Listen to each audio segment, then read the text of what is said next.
Hi, this is Beth Shaw. I am here to share this month's musings with you.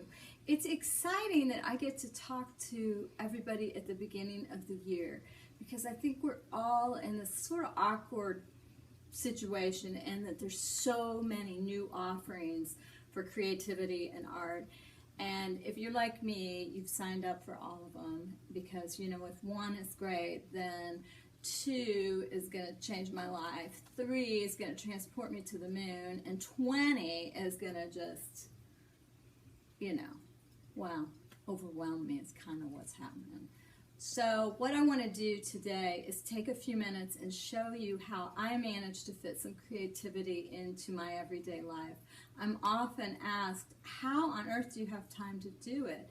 And, you know, it's a good question. How do I have time to do it? It's a lot managing the StencilGirl Products, and you know, I try to have my own art practice along with it, and it's just a lot. So come along and I'm going to show you a few tips and ways that I organize my life to eke out some little creative moments for myself here and there. This is my living room.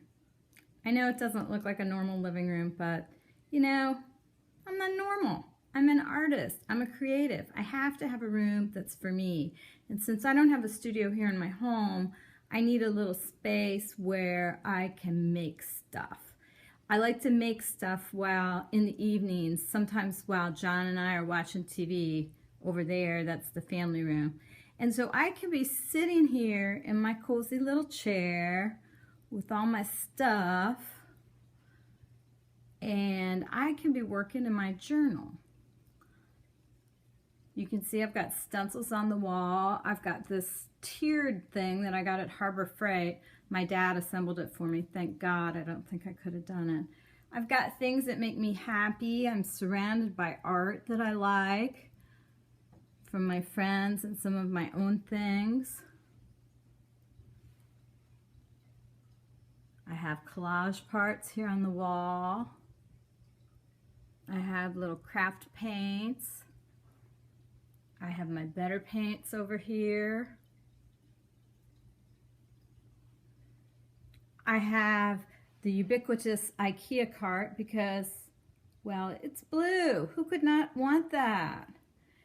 And then I have suitcases full of things. That bottom one is full of like vintage text that I like to pull out and use, like a bunch of books. The middle one is painted papers, and the top one are collage parts.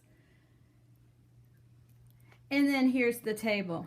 This is my grandpa's table. I was lucky enough to get it from my mom after my grandpa passed, and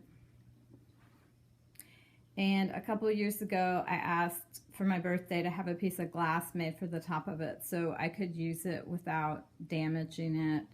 And I just love this table. I've got little funky sort of organizational things set up here.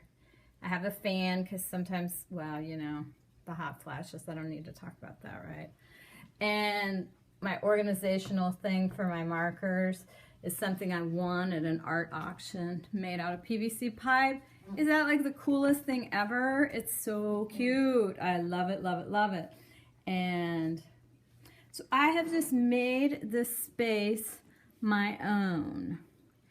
And you know what? Sometimes I don't get to sit here very long, maybe just for a few minutes, or maybe I will just start a couple backgrounds on journal pages.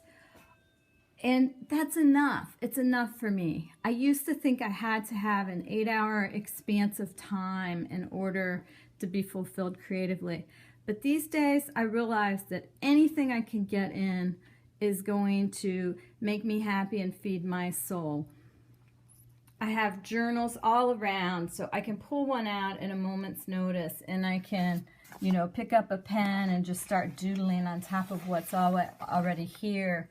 Because, you know, a journal, it's probably, I don't know, I feel like my spreads are never really done. I can always keep working on them. So I think the point that I'm trying to make is to use what you have and to make art a part of your life in such a way that you can have moments here and there. It doesn't have to be a full day. It doesn't have to be sitting in the perfect studio with the most amazing lighting and all of the supplies. It can just be sitting at a table in your living room, a little makeshift area that you call your own. And that's enough. That's just all I need, and it feeds my soul, and it gives me the creative inspiration that I need. You'd be surprised. So I hope this answers questions about how I fit it in, and maybe gives you some ideas about how you could set up things in your own house where you have a little place for yourself where you could work, and whether it's in a journal or whatever you might want to be working on. I hope this gives you some ideas, and I hope that 2016 is a fantastically creative year for all of us.